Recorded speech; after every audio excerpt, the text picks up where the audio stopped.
हाँ तो विद्यार्थियों, अब आगे देखते हैं हम लोग कक्षा 10 का दो चरों की रैखिक समीकरण युग्म से संबंधित जो क्वेश्चन थे। कि यहाँ लिखा हुआ देखो, बताइए कि निम्न रैखिक समीकरण युग्म संगत है या असंगत है। संगत है संगत चेक करना हम लोगों को। तो देखो पहला क्वेश्चन हम लोग लेते, क्वेश्चन नंबर फर्स्ट। क्या दिया हुआ है? 3/2x 5/3y बराबर 7। और फिर लिखा हुआ 9x 10y बराबर 14। एक ये दे रखी है समीकरण, एक ये दे रखी है, ये समीकरण युग्म दे रखा है। सबसे पहले आप इसकी तुलना करो व्यापक रूप से। ये देखो ये रहा व्यापक रूप, इससे आप इसकी करोगे तुलना, सेम तुलना। इससे जब हम इसकी तुलना करेंगे तो देखो यहां a1 की वैल्यू तो आ जाएगी 3/2, b1 की वैल्यू आ जाएगी 5/3 और c1 की वैल्यू आ जाएगी, देखो 7 इधर आएगा माइनस का 7।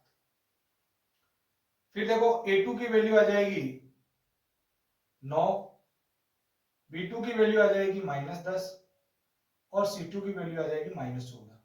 ये 14 इधर आएगा तो माइनस का होगा। अब देखो यहां पे हम लोगों को क्या करना है, a1/a2 निकालना है। a1 की वैल्यू 3/2 है, भाग लगाना 9 का। इसको ऐसे लिखेंगे 3/2, इसके बट्टे में 1 लगा लो। अब नीचे वाला उल्टा हो जाएगा, देखो 3 का डिवाइड इसमें होगा 3 बार, तो ये 1/6 हो जाएगा। फिर देखो b1/b2 की बात करें तो यहां आएगा 5/3 बटे में 10, वो भी माइनस का। इसको भी इसके जैसे सोल्व करेंगे, ये आगे जो माइनस वाला चिन्ह है वो आगे लगा देंगे, तो ये बटा है, बटे में 1 लगा लो, तो ये हो जाएगा 1/10। ये हो जाएगा देखो माइनस का, इसका भाग इसमें 2 बार जाएगा, 2 को 3 से गुणा करेंगे 1/6। क्या यहाँ पर दोनों चीजें बराबर है? तो हम कहेंगे दोनों चीजें आपस में बराबर नहीं है।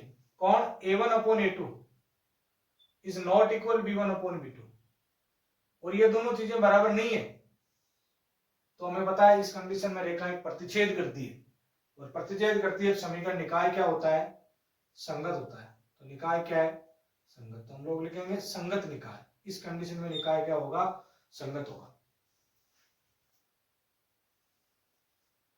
और देखो इसका दूसरा क्वेश्चन देखते हैं एक बार।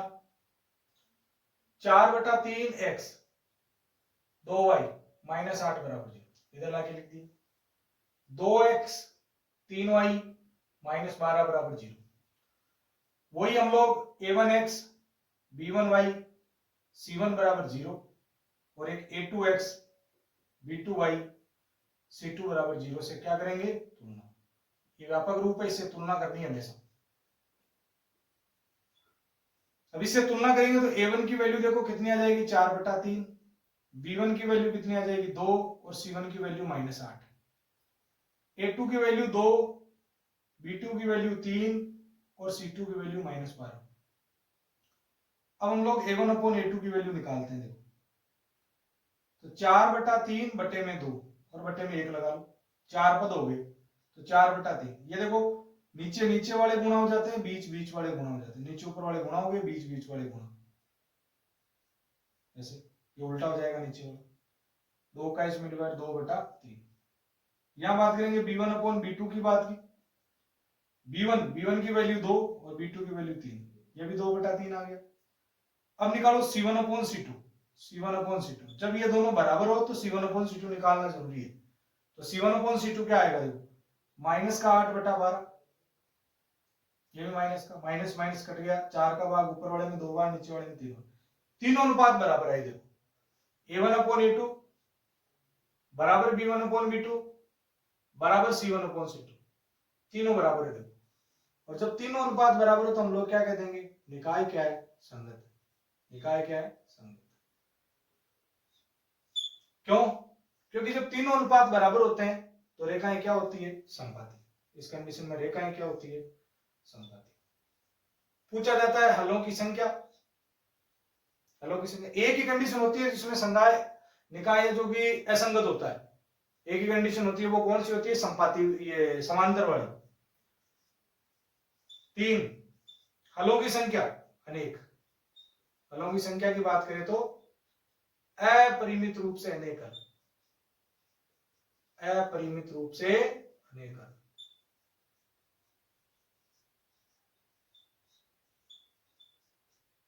इस प्रकार से हम लोगों को यह सवाल करना है। हाँ तो विद्यार्थियों देखो प्रतिस्थापन विधि क्या होती है, प्रतिस्थापन विधि की बात करेंगे, फिर उसके बाद विलोपन विधि की बात करेंगे, फिर उसके बाद में ग्राफीय विधि की बात करेंगे, ग्राफीय मेथड इसके बाद में देखेंगे। देखो निम्न रैखिक समीकरण जो युग्म दे रखा है उसको प्रतिस्थापन विधि से हल करो, प्रतिस्थापन विधि इसमें लगानी है। प्रतिस्थापन विधि क्या होती है, देखो प्रतिस्थापन विधि में हम लोग क्या करते हैं, अपने पास दो समीकरणें दी हुई होती है, दो, उनमें से किसी भी एक समीकरण को उठा लेते हैं, जो मर्जी हो, बढ़िया समीकरण लगे, अच्छी लगे, दिखने में सुंदर हो, उसको उठा लेते हैं। अब देखो जैसे मान लो मैंने समीकरण 2 को उठा लिया, किसी भी एक को उठा लो, समीकरण 2 से। अब समीकरण 2 को मैंने उठाया और समीकरण 2 देखो ये थी, यहां से आप एक चीज का मान निकाल लो, या तो x की वैल्यू निकालो या y की निकालो। मैंने x की निकाली, देखो 3 बराबर माइनस का 2y, इसको मैंने समीकरण नंबर 3 लगा दिया, 2y को उठा के उधर भेज दिया, देखो तो 3 माइनस का 2y, x बराबर 3 माइनस 2y। अब करना क्या है, जहां से हमने x की वैल्यू निकाली है, जिस समीकरण से y की वैल्यू निकाली है, उसमें तो देखो ये जो वैल्यू निकाली है वो रखनी है नहीं, जो बच गई ना उसके अंदर ये वैल्यू उठा करके रख देनी है। जैसे x बराबर ये आया हुआ मान, तो ऊपर वाली समीकरण में, समीकरण 1 में रखना है, समीकरण 1 में x का मान रखने पर, x का मान रखने पर, तो x का मान यहां रखेंगे तो 7 कोष्टक 3 माइनस 2y माइनस में 15y बराबर 2, इसको अंदर गुणा करेंगे, 21 माइनस में 14y माइनस में 15y बराबर 2। इस x की वैल्यू को उठा के x की जगह फिट कर दिया, देखो बाकी था जैसा का जैसा उतार दिया, 7 को अंदर दोनों से गुणा कर दिया। अब देखो माइनस का 14 और माइनस का 15y मिलके हो गया माइनस का 29y बराबर 2 उधर पड़ा है, 21 को आप उधर लेके जाओगे तो 2 में से 21 कम होगा, तो माइनस का 29y बराबर माइनस का 19 बचेगा, इधर माइनस का 19 बचेगा, माइनस से माइनस हटा दिया तो y बराबर 19, y के जो गुणा में वो कहां चला जाएगा, इधर भाग में, तो y की वैल्यू आ गई 19/29। अब इस y के मान को समीकरण 3 में रखना है। यदि आपने यहां x का मान निकाला तो पहले y का आएगा, y का मान निकाला तो पहले x का आएगा, और उसको हमेशा ही समीकरण 3 में रखना है। तो देखो x बराबर समीकरण 3 में रख देते हैं इसका मान,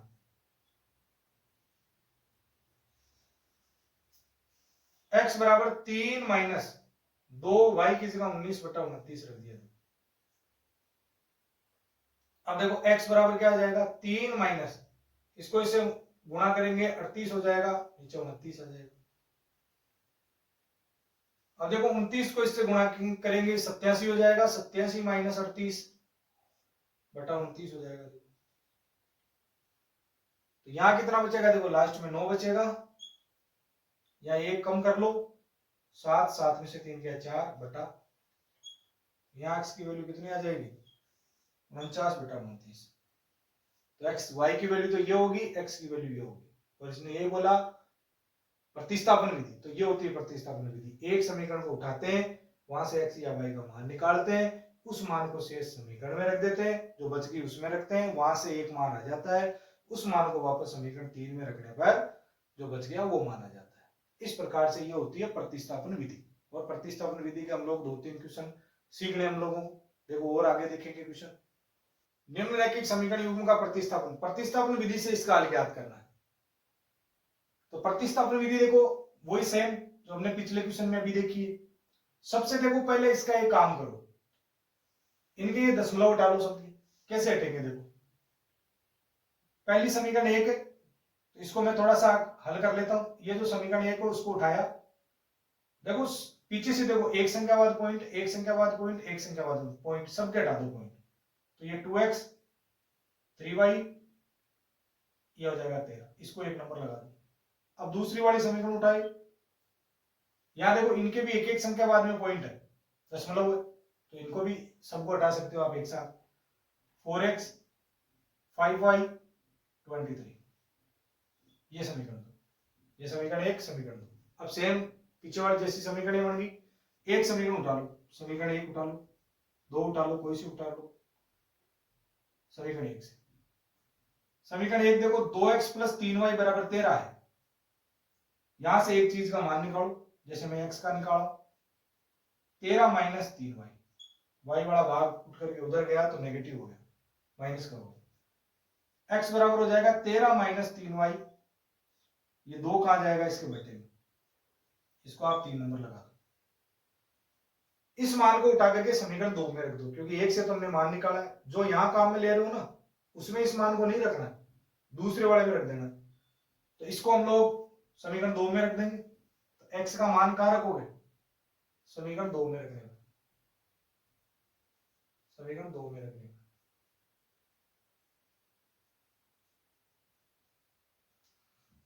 अब समीकरण 2 में रखेंगे, देखो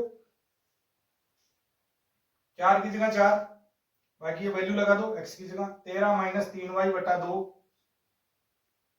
प्लस में 5y बराबर 23। इस 2 से इसको हटाएंगे 2 बार, 2 को अंदर गुणा करेंगे दोनों से, तो 26 माइनस 6y प्लस 5y बराबर 23। 6y में से 5y कम कर दिया तो माइनस का y बच गया 1, उधर 23 है उसमें से 26 कम करेंगे, उधर ले जाएंगे दोनों, y वाले एक जगह कर दिए, तो बिना जिनके y है उनको एक तरफ कर दिए, माइनस y बराबर ये आ जाएगा माइनस का 3, हट गया, y बराबर कितना आ गया 3। यहां से y की वैल्यू 3 आ गई, देखो y की वैल्यू 3 आ गई, इसको समीकरण 3 में रख दो, समीकरण 3 में रख दो y की वैल्यू को, y की वैल्यू को समीकरण 3 में रखेंगे तो x बराबर आएगा 13 माइनस 2, y की जगह 3 बटा 2, x बराबर कितना आएगा, 13 में से 3 दूनी 6 कम कर दो तो कितना बचेगा, 3 है, 9 कम कर दो, 9 कम कर दिया, इधर 13 में से 4 बच गया, बटे में 2, यानी x बराबर कितना आ जाएगा 2, x की वैल्यू कितनी आ जाएगी 2। देखो यहाँ पे y की जगह रखा हमने 3, 3 3 9 हुए, 4 बच गए, 4 में 2 का भाग लगाया 2, तो y की वैल्यू 3 आ जाएगी, x की वैल्यू कितनी आ जाएगी 2 आ जाएगी। थोड़ा ध्यान से करेंगे तो गलत नहीं होगा। इसको देखते हैं, देखो क्वेश्चन को, यहां से कोई भी एक समीकरण उठा लेंगे, मैंने समीकरण 2 उठा लिया, कोई भी उठा लो, 1 या 2 जो मर्जी हो, √3x माइनस में √8y, एक चीज को दूसरी तरफ भेज देना, एक को रखना है इस तरफ, ये भेज दिया उठा, प्लस प्लस का हो गया उधर, x की वैल्यू निकाल लो,